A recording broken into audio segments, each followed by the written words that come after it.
خدا یسوع مسیح کے زندہ القادر خوبصورت معتبر بے عیب اور پوتر نام میں آپ سبوں کی سلامتی ہو۔ آج کی صبح بڑی ہی بابرکت صبح ہے جس میں ہم کلام خدا کو سیکھ رہے ہیں، اور آج اعمال کی کتاب اس کا 9واں باب پر 1 سے 4 آیات تک کلام مقدس کی ہم تلاوت کریں گے۔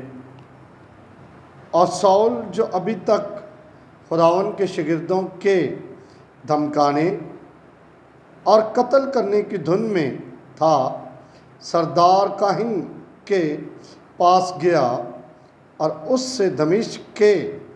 عبادت خانوں کے لیے اس مضمون کے خط مانگے کہ جن کو وہ اس طریقے پر پائے، خواہ مرد خواہ عورتیں، ان کو باندھ کر یروشلم میں لائے۔ جب وہ سفر کرتے کرتے دمشق کے نزدیک پہنچا تو ایسا ہوا، یکایک آسمان سے ایک نور اس کے گردا گرد آ چمکا اور وہ زمین پر گر گیا، اور یہ آواز سنی کہ اے سول تو مجھے کیوں ستاتا ہے۔ کلام مقدس کا پڑھا، سنا، سمجھا اور قبول کیا جانا ہم سب کے لیے باعث برکت ہو۔ کلام کا جو ورد ابھی ہم نے تلاوت کیا ہے، اس میں ایک شخص کا ہمیں ذکر ملتا ہے، اور یہ ذکر ہمیں اس وقت ملتا ہے جب اسٹفنس کو شہید کیا جا رہا ہوتا ہے۔ تو سول پہلی مرتبہ اس وقت بائبل مقدس میں نمودار ہوتا ہے، نمایاں نظر آتا ہے، جب اسٹفنس کو پتھر مار مار کر شہید کیا جا رہا ہوتا ہے، اور اس پورے مجمع کی اور اس پوری جگہ کی، اس پورے ہجوم کی یہ جو نگرانی کر رہا تھا اور پورا اس کو بیک اپ دے رہا تھا۔ دوسرے لفظوں میں ہم یہ کہہ سکتے ہیں کہ سول کی پورے یروشلم کے اندر، یہودیہ کے اندر، سامریہ کے اندر، پورے جگہ پر دہشت چھائی ہوئی تھی، اور دہشت گردوں کی طرح اس کی دہشت چھائی ہوئی تھی، کیونکہ دہشت گرد بھی مارتے ہیں، قتل کرتے ہیں۔ اور یہاں پر واضح ہمیں نظر آ رہا ہے کہ سول جو بھی خداوند کے شاگردوں کے دھمکانے اور قتل کرنے کی دھن میں تھا، تو اس کی حالت جو اس وقت تھی وہ دہشت گرد کی طرح تھی۔ اور دہشت گرد کی تعریف اس یوں کی جاتی ہے کہ یہ فارسی زبان کا لفظ ہے، اور اس کے جو معنی ہے وہ ہے خوف اور ہراس پھیلانے والا۔ تو پالوس جو سول تھا وہ بھی خوف اور ہراس پھیلا رہا تھا، اور دین مسیحیت کا اس وقت آغاز ہو رہا تھا، ابتدا ہو رہی تھی۔ دین مسیحیت اس وقت بہت تیزی کے ساتھ پھیل رہی تھی، اور بہت تیزی کے ساتھ پھیل رہی تھی، اور مسیح کے ماننے والے دن بدن بڑھتے جا رہے تھے، اور یہودی نے تنگ نظر سے دیکھتے تھے، اور یہودی نے ایک بدعتی فرقہ کہتے تھے۔ اور پالوس جو سول تھا وہ گملیل کا اس وقت جو گملیل ایک عالم تھا، گملیل جو اس وقت ایک عظیم عالم یہودیوں میں مانا جاتا تھا، یہ گملیل کا شاگرد تھا، اور فرقے کے اعتبار سے یہ فریسی تھا، اور قبیلے یعنی بنیامین قبیلے سے یہ تعلق رکھتا تھا۔ لیکن ابتدائی مسیحیت کے اندر جب مسیحیوں کے اوپر عذاب ثانی ہو رہی تھی، جب مسیحوں کو مارا جا رہا تھا، جب مسیحوں کو بدعتی قرار دیا جا رہا تھا، اس وقت ان میں جو ساؤل تھا سر فہرست تھا۔ اب یروشلم سے یہ باہر نکلنا چاہ رہا ہے، کیونکہ دین مسیحیت صرف یروشلم تک نہیں محدود رہی، بلکہ وہ پھیلتی جا رہی ہے مختلف جگہوں پر۔ اور اب اسے معلوم پڑا کہ دمشق کے اندر عبادت خانے قائم ہو چکے ہیں، اور لوگ ربنا یسوع المسیح کی سریعام عبادت کر رہے ہیں۔ جب اسے معلوم ہوا تو یہ سردار کاہن کے پاس گیا، اور سردار کاہن سے گزارش کرتا ہے، منت کرتا ہے، اور کہتا ہے کہ مجھے ایک خط لکھ دیا جائے اور جس کے اوپر مہر کر دی جائے کہ جہاں مجھے مسیح کے ماننے والے، یہ بدعتی فرقہ ملے، جہاں مجھے مسیح کے ماننے والے ملے، وہ مرد ہو یا عورت، میں انہیں کھینچ کر باندھ کر یروشلم کے اندر لے کے آؤں، اور یروشلم کے اندر وہی اسی طرح ان کو مارا جائے، اسی طرح آزار ثانی کیا جائے، اسی طرح ان کا ظلم ستم کیا جائے جس طرح اسٹفنس کے اوپر کیے گئے۔ جب دمشق کے لوگوں کو پتہ چلا کہ ساؤل، جب دمشق کے لوگوں کو معلوم پڑا کہ ساؤل دمشق کی طرف سفر کر رہا ہے، تو لوگوں نے عبادت خانوں میں دعائیں کرنا شروع کر دی، لوگوں نے اپنے ہاتھ اٹھانا شروع کر دیے اور دعائیں ربنا یسوع المسیح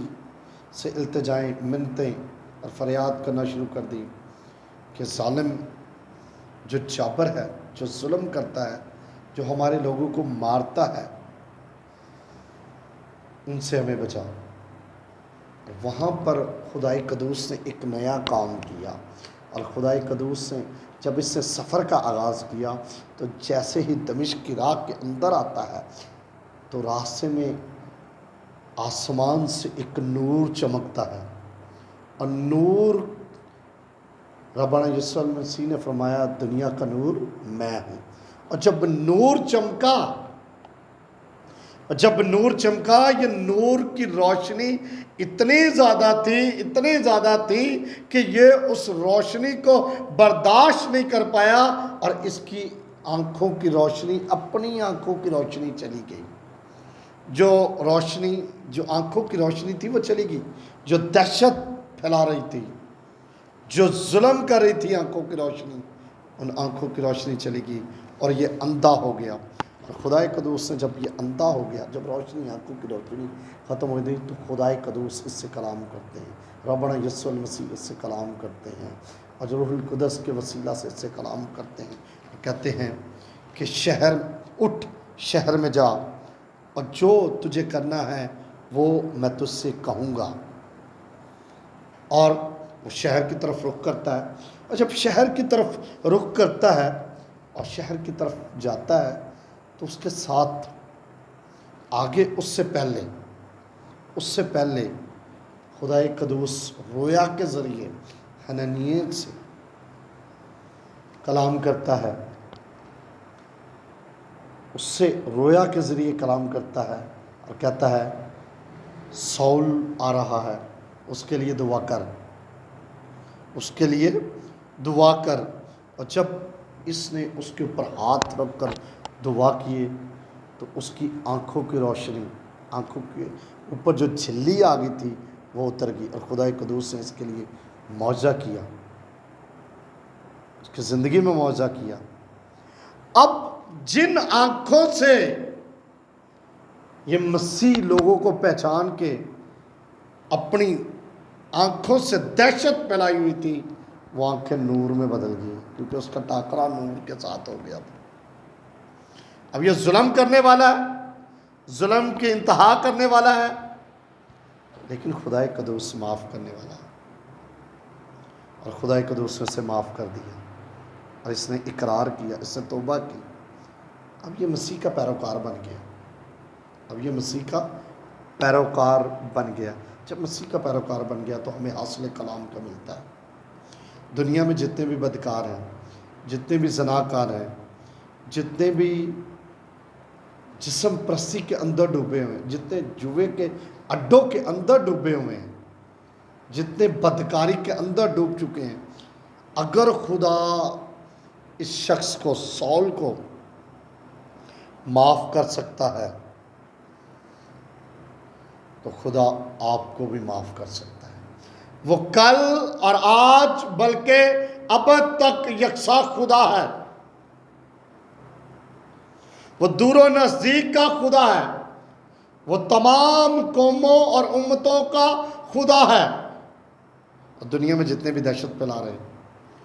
وہ ان کا بھی خدا ہے، وہ ان کو بھی معاف کرنا چاہتا ہے۔ جو اقرار کرے گا خدا اسے معاف کرے گا، اور خدا اسے معاف کر کے پھر سے بحال کرے گا۔ آج اس کلام کے وسیلہ سے آپ سے مخاطب ہے۔ آپ جو کہہ رہے ہیں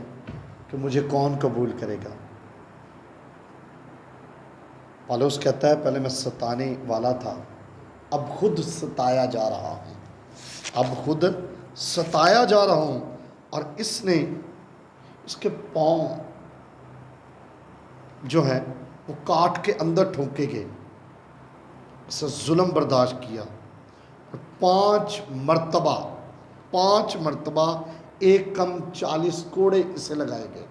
اور اس نے مسیح کی خاطر ظلم برداشت کیا۔ پہلے یہ ستانے والا تھا، اب خود اپنے اوپر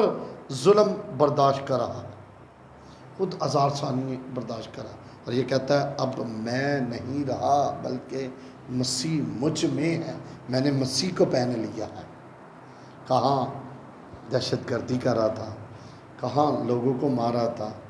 کہاں اب لوگوں کو بچا رہا ہے، کہاں اب وہ لوگوں کے لیے دعائیں کر رہا ہے، کہاں وہ لوگوں کے اوپر ہاتھ رکھتا ہے تو لوگ شفا پاتے ہیں، کہاں جہاں بھی جاتا ہے لوگ شفا پاتے ہیں، لوگ اپنے بیماروں کو، اپنے لاچاروں کو، اور اپنے جو بدرو گرفتہ لوگ ہیں ان کو شاگردوں کے سائے کے نیچے لے کے آ رہے ہیں اور وہ شفا پا رہے ہیں۔ کہاں کل تک یہ ظلم ستم کرنے والا تھا، آج اس کو برداشت کرنے والا ہے۔ کہاں وہ انجیل کو روکنے والا تھا، آج انجیل کو پھیلانے والا بن گیا۔ آج موقع آپ کے پاس بھی ہے۔ آج جتنے بھی بدکار ہیں، جتنے بھی گناہگار ہیں، ان کو خدا موقع دے رہا ہے، اور موقع دے کر اپنے جلال کے لیے استعمال کرنا چاہتا ہے۔ خدا آپ کی زندگی میں بھی ایک نیا کام کرنا چاہتا ہے۔ خدا نے پالوس سول کی زندگی میں ایک نیا کام کیا، اور اس کو سول کو بدل کر پالوس بنا دیا، اور اس نے بائبل مقدس کے اندر، بائبل مقدس کے مفسرین بتاتے ہیں کہ 14 خطوط لکھے ہیں، اور یہ روح القدس کی قدرت کے وسیلہ سے اس نے لکھے ہیں، اور آج پوری دنیا کے اندر یہ خطوط پڑھے جا رہے ہیں۔ آج پوری دنیا کے اندر یہ خطوط پڑھے جا رہے ہیں، لوگ اس سے برکت کو رسیو کر رہے ہیں۔ اس نے اپنی گناہ بھری زندگی کو ترک کیا۔ آج موقع آپ کے پاس بھی ہے، اپنی پرانی زندگی کو ترک کریں۔ اگر خدا سول کو معاف کر کے پالوس بنا سکتا ہے، اگر خدا ڈاکو کو معاف کر کے صلیب کے اوپر جنت الفردوس کے لیے دروازے کھول سکتا ہے تو وہ آپ کے لیے بھی دروازے کھول سکتا ہے۔ اگر خدا ایک دہشت گرد کو قبول کر کے ایک مبشر بنا سکتا ہے تو خدا آپ کو بھی برکت دینا چاہتا ہے، آپ کو بھی اپنے جلال کے لیے استعمال کرنا چاہتا ہے، اور آپ کی زندگی میں ایک نیا کام کرنا چاہتا ہے، آپ کے خاندان کے اندر ایک نیا کام کرنا چاہتا ہے، آپ کے گھرانے کے اندر ایک نیا کام کرنا چاہتا ہے، آپ کے شہر کے اندر ایک نیا کام کرنا چاہتا ہے، اور خدا آپ کے وسیلہ سے کام کرنا چاہتا ہے۔ کل تک اس نے پالوس سول کے وسیلہ سے کام کیا، آج وہ آپ کے وسیلہ سے کام کرنا چاہتا ہے، اور خدا آپ کو اپنے جلال کے لیے استعمال کرنا چاہتا ہے۔ آئیں ہمیں اپنے آپ کو اس کی حضوری میں پیش کرنا ہے۔ جب آپ اس کی حضوری میں پیش ہوں گے اور سلنڈر کریں گے، اور سلنڈر کر کے اسے قبول کریں گے، تو خداوند آپ کی بدکاری کو، آپ کی زناکاری کو، آپ کی دہشت گردی کو، آپ کی برائی چاہے کتنی بھی گھنونی کیوں ہے، آپ جادوگر ہیں، آپ بدکار ہیں، آپ زناکار ہیں، آپ جسم پرست ہیں، کسی بھی چیز سے کیوں نہ تعلق رکھتے ہو، کسی بھی برائی سے کیوں نہ تعلق رکھتے ہو، یسوع کے قدموں میں آ جائیں، وہ آپ کو معاف کر کے آپ کو بحال کرنا چاہتا ہے۔ اگر وہ ایک ڈاکو کو بحال کر سکتا ہے، اگر وہ ایک دہشت گرد کو بدل کر مبشر بنا سکتا ہے، تو وہ آپ کی زندگی کو بھی بدلتا ہے اور بدلنے کا موقع دے رہا ہے، اور موقع دے رہا ہے کہ میرے کلام کے مطابق میرے حضور آؤ اور مجھ سے معافی مانگو، توبہ کرو اور اقرار کرو، اور میں تمہیں نئی زندگی دینا چاہتا ہوں۔ اور ابدی زندگی کے اگر ابدی زندگی لینا چاہتے ہیں تو ربنا یسوع المسیح نے فرمایا کہ میں اس لیے آیا کہ تم زندگی پاؤ اور کثرت کی زندگی پاؤ، اور کثرت کی زندگی صرف ایک ہی ہستی دے سکتی ہے، اور اس کا نام ربنا یسوع المسیح ہے، جس کی قبر خالی ہے، اور وہ کہتا ہے کہ میں آسمان پر جاتا ہوں اور تمہارے لیے جگہ تیار کرتا ہوں۔ ہمارے لیے ابدی مقام تیار ہے۔ اگر آپ پرانی زندگی کو ترک کریں گے تو ابدی مقام کو حاصل کریں گے، اور خداوند اس دنیا میں بھی آپ کو اپنے جلال کے لیے استعمال کرے گا، اور آسمان پر ابدی زندگی دے گا۔ خداوند آپ سبوں کو برکت دے اور اپنے جلال کے لیے استعمال کرے۔ تھینک یو سو مچ۔ والو سب دیکھو کنے منٹ ہے، ان سے 2-3 باری سال کیا وہ کٹنا بس۔